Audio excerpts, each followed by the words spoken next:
Hello everyone. Sometimes when you make a piece of knitting with the intent to wear it, a mistake happens that prevents you from wearing it the way you want it to.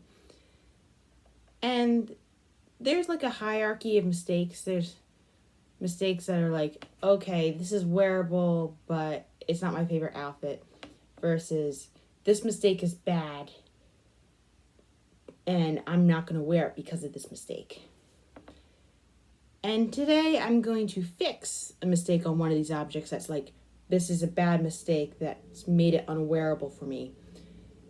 That I can actually bring it down to this mistake's all right, to the point where it's almost like there is no mistake. So I want to say about a year ago, maybe? It's a bit fuzzy. I made this amazing hoodie.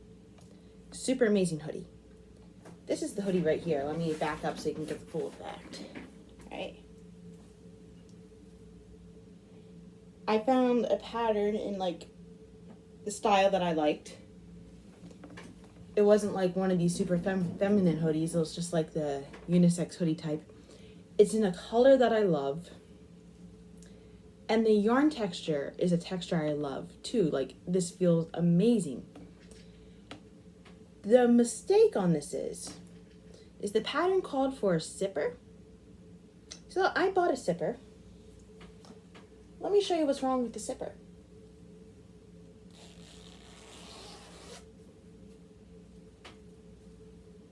The bottom doesn't come apart, which makes it useless as a zipper for me. It's the type of zipper that's meant for like a bag, you know, not for a hoodie. I just got like the random zipper from like the Joann's. It's like, okay, this is the color. This is about the length that I want it. That should be all that matters. Apparently not. So what I'm going to do is I'm going to take my seam ripper and I'm going to rip it out. I don't want to cut any of the other things, so I'm going to turn it inside out. Because if you look at how I did the zipper here, I can see the stitches. So I'll have an easier time. So you get to watch me as I seam rip this hoodie.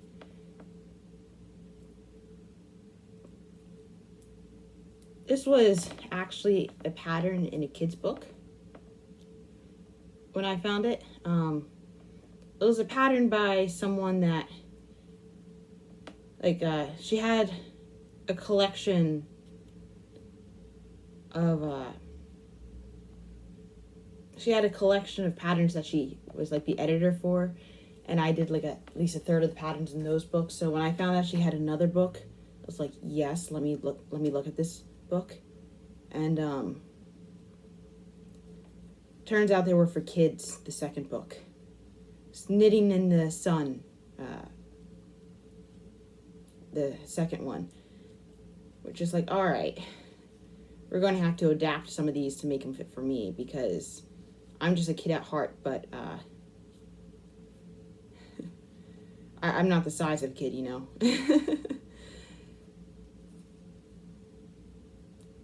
Oh, it doesn't look like I have to rip too much. This is going easier than expected.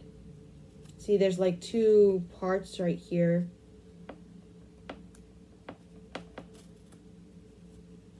It's just going like that. Anyway, the hoodie pattern was perfect because I didn't have to do too much to make it fit.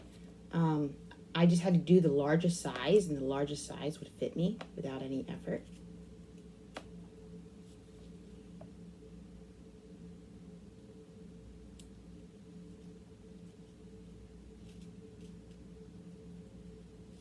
There you go.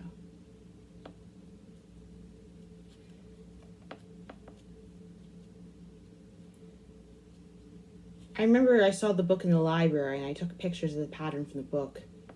And then I had the phone debacle where I did a backup of my phone, then I factory reset the phone, and then the computer put a password on my backup. And none of the passwords that I tried made it work. And after a month of having a password hacker on my computer, I gave up those photos. I gave up the stuff that used to be on my phone for lost. Anyway, part of the stuff on my phone were the pictures for the hoodie pattern. So I forget what it was. It may have been the hoodie, or it may have been like another pattern that I started that I wanted to continue. But I ended up buying the book on Kindle. So I have access to this pattern permanently now, which is as it should be. Like, when I originally had the pattern, I was not in a position to be spending money terribly frivolously, but now I've got a little bit more breathing room, which is nice.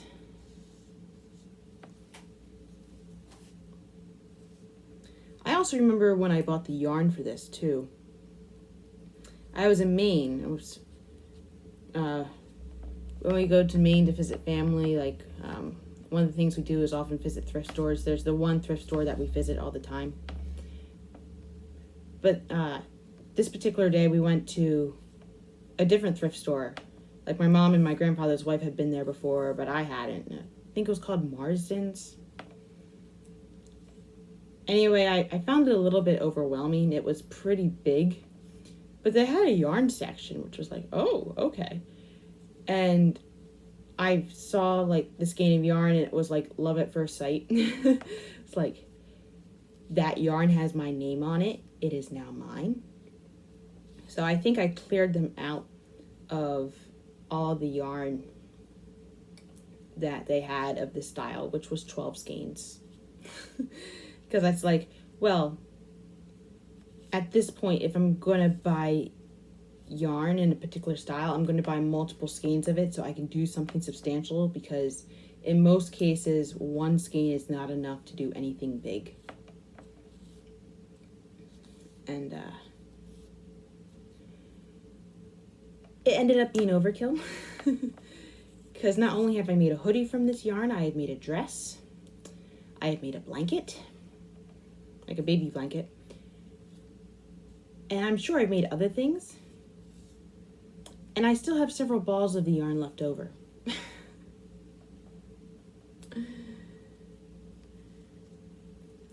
I have yet to decide if I want to put, it did it again. I'm sorry about that. Anyway, I have yet to decide if I want to put buttons on this or let it close, like just have it never close. But I do know I have enough yarn if I want to put buttons on it.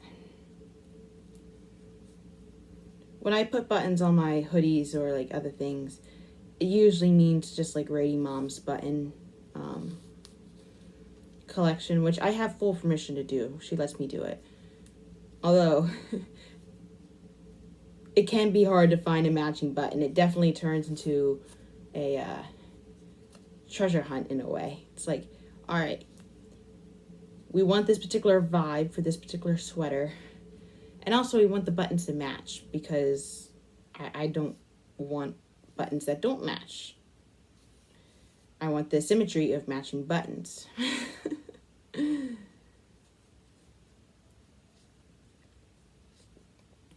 But honestly, with the way that I wear hoodies, I leave them open most of the time anyway. So if it doesn't close, it's not the biggest deal in the world.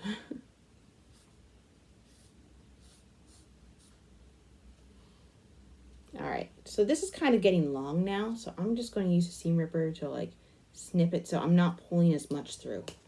There we go.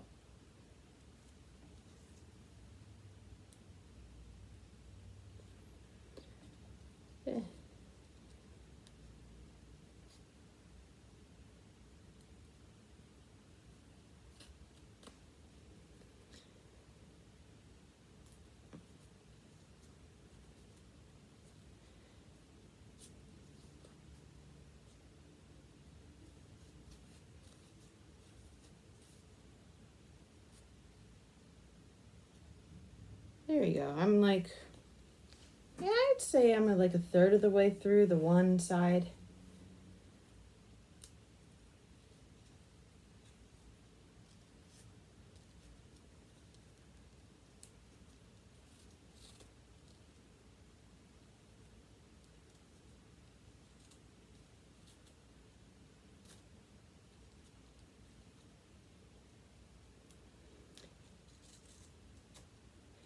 Now you may be wondering why I'm not just like automatically like ripping the hole and I'm actually bothering to pull the yarn through.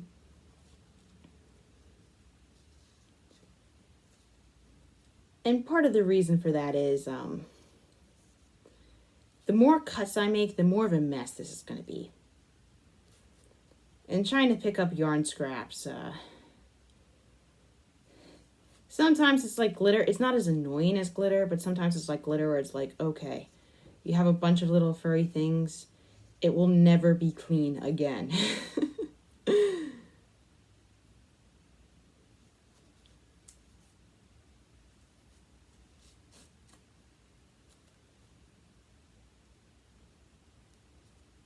let me check something real quick. Okay. Just making sure the camera's behaving, you know.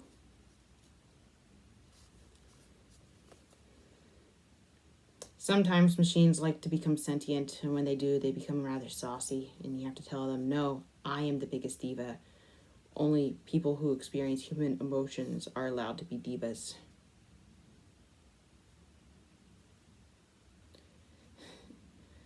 I yell at the machines at work all the time. I'm like very polite and friendly to all the people that I work with, but I yell at the machines. The machines deserve it though. They can't yell back.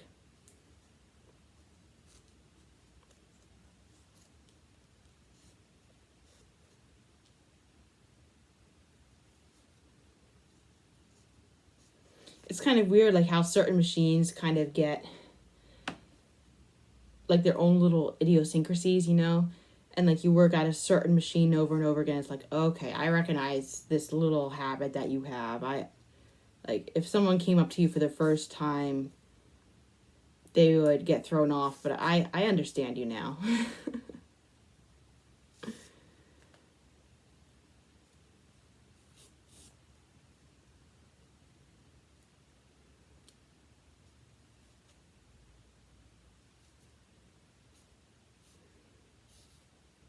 Mostly I yell at the machines when they do the alarm, like the beep, beep, beep. It's like, there's no reason for you to be that loud and obnoxious machine.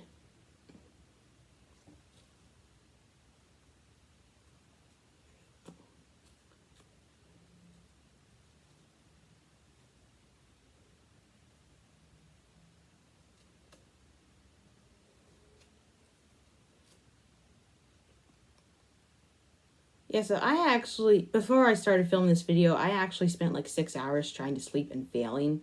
So I'm actually up in the studio during the proper daytime, like the time of day that everyone else considers day. And my studio is on the top floor. So I've forgotten how hot it gets up here. Usually at night, like the air is cooler and it's like, oh yeah. And I mean, it may be officially fall now, but it doesn't feel like fall. The leaves are just barely starting to turn on the tree outside.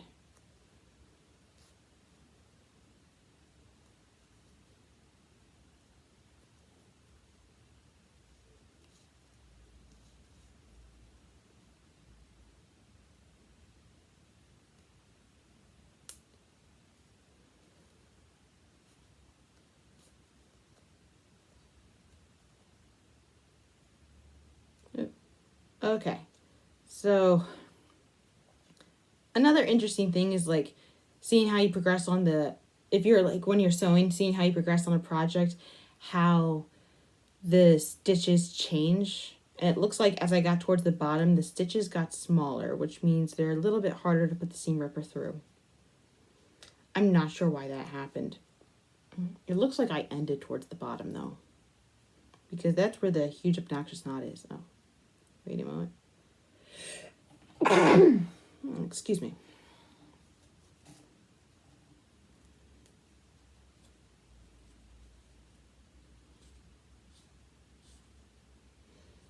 Like, look at that. Look at how close the stitches are together. I mean, if I was knitting on fabric, that would be obscene. And it's like, why are those stitches so big? How dare you? But on knitting, it makes sense.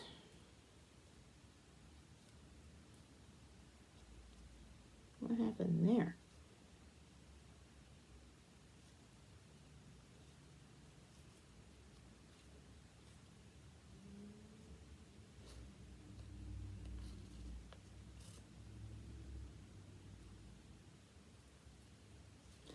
Oh, I'm just going to rip it there and just pull it through. The yarn got really twisted, like super twisted. Yep. Sometimes when I'm knitting, the yarn will get like super twisted and I'll have to stop and I'll like make sure the needles are like, not the needle, the stitches are secure on the needle. And then I'll like hold the yarn a little bit out and I'll just let it unspin itself like a top. Sometimes the yarn just stores a lot of tension, and if it stores a lot of tension, I have no basis for saying if this is true or not. But it feels like the yarn is harder when there's a lot of tension. It's not as soft. And it's like, you want your knitting to be soft. You don't want it to feel difficult or rough against your skin. I feel like with all the extra tension in the yarn, it could make it more rough. So I end up letting it unspin itself to make it easier. All right. I'm just going to have to rip that one out. Or cut that one out. Eep. Eep, eep. That only took out half of it. Sweet. All right. There you go.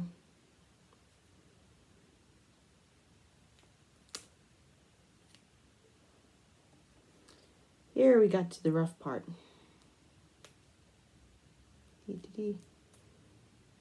Really towards the end, and then it looks like I did a convoluted knot. So, all right. So if I just go through that, that should take that completely out. Aha! With, oh, I think I may have hit a stitch. Yeah, it looks like I hit a stitch. Oh well.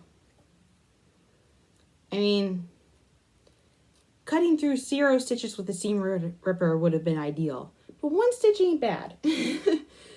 Out of like all the other stitches I could have ripped. But anyway, now it's separate and I just have to take off the other side, which will hopefully be easier.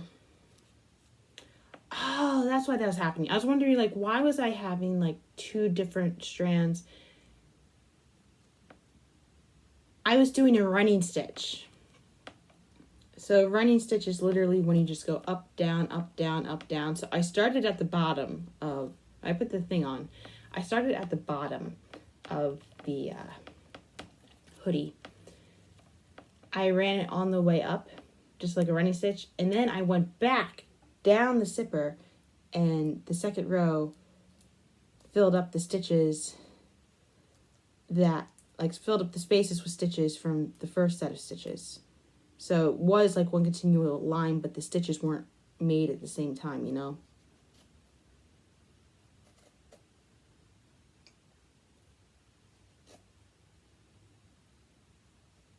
Yeah, these stitches are definitely like wider on this end.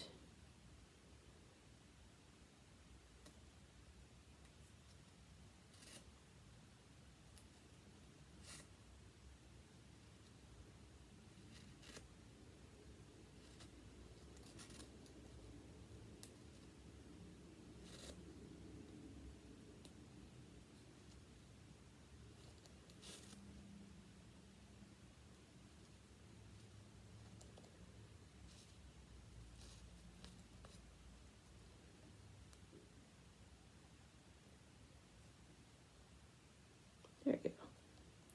I guess I'll save the zipper, but I'll make it for a project where it's better suited, you know, like a bag where you don't want it to open all the way. Maybe I'll make a bag from the same color.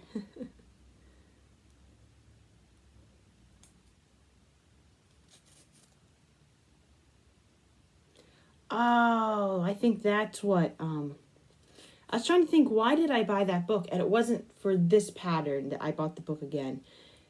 The book had a pattern for a drawstring bag. And I had started midway through the bag when I had the phone debacle. And so I had to buy the book to finish the pattern.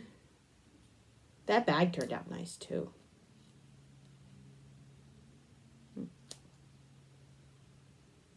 There you go. That just had to cut itself.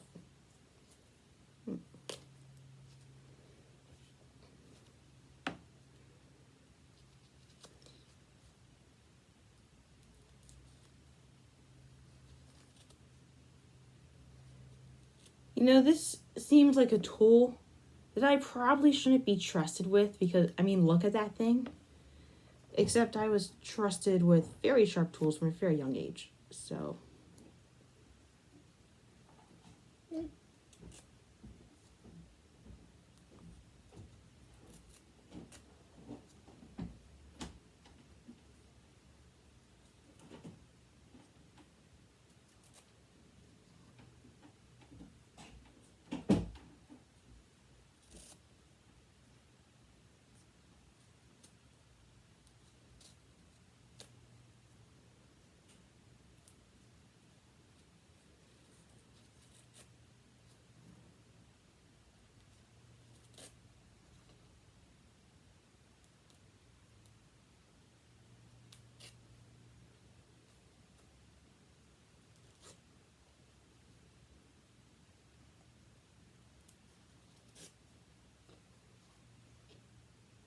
you guys don't typically get to hear someone coming up the stairs. I'm usually doing this in the middle of the night when everyone else is asleep.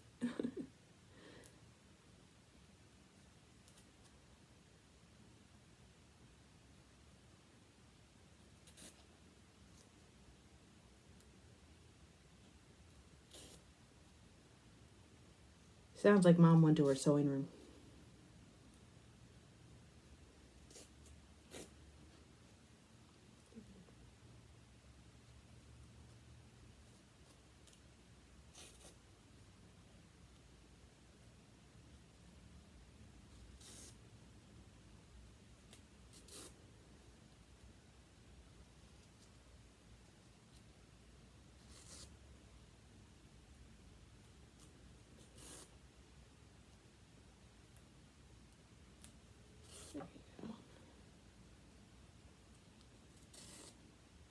Oh, some yarn was starting to gather on the inside of the seam ripper there.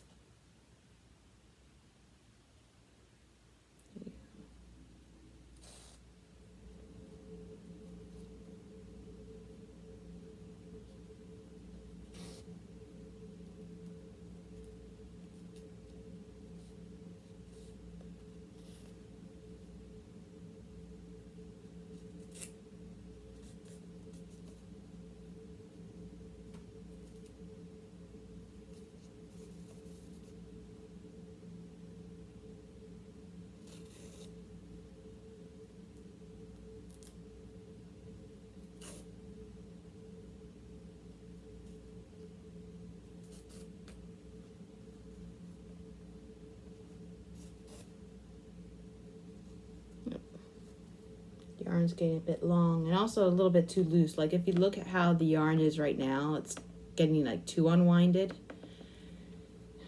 That also makes it harder to work with.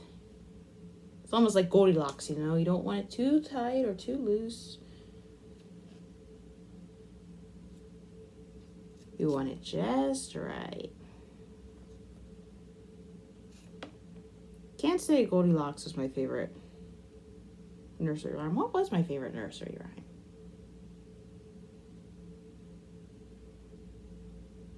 It's probably a tie between Rapunzel and Rumpelstiltskin.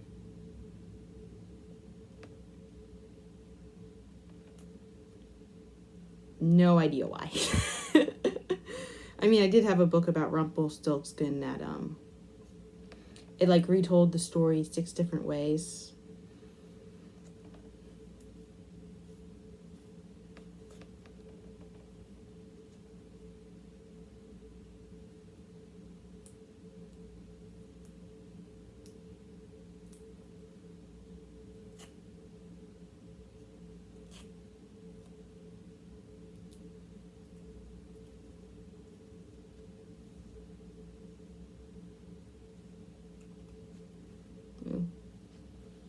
something's getting caught there. Let's pull that out. Ooh, what happened there?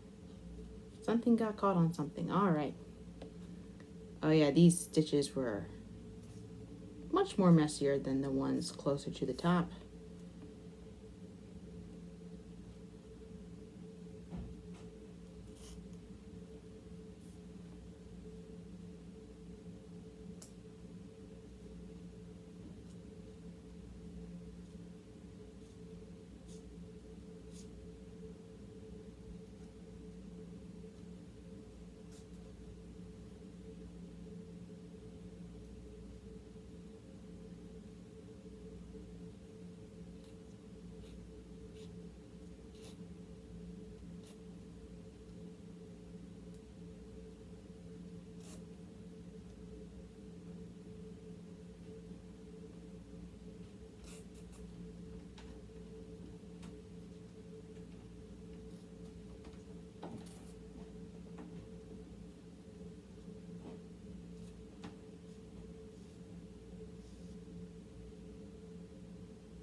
Oh, sounds like she went downstairs again.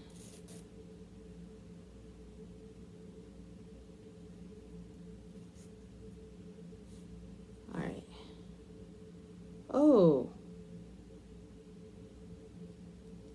How did I... Okay, so how did I...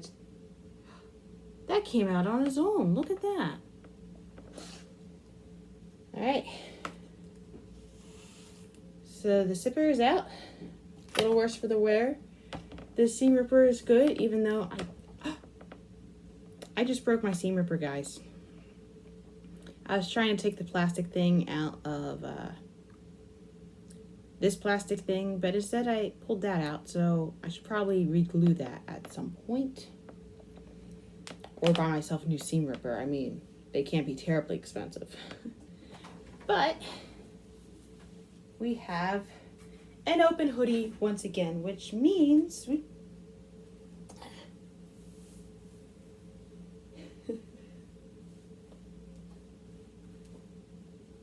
I'll be able to wear this around a little bit more when it's a little bit chilly outside when I leave from work.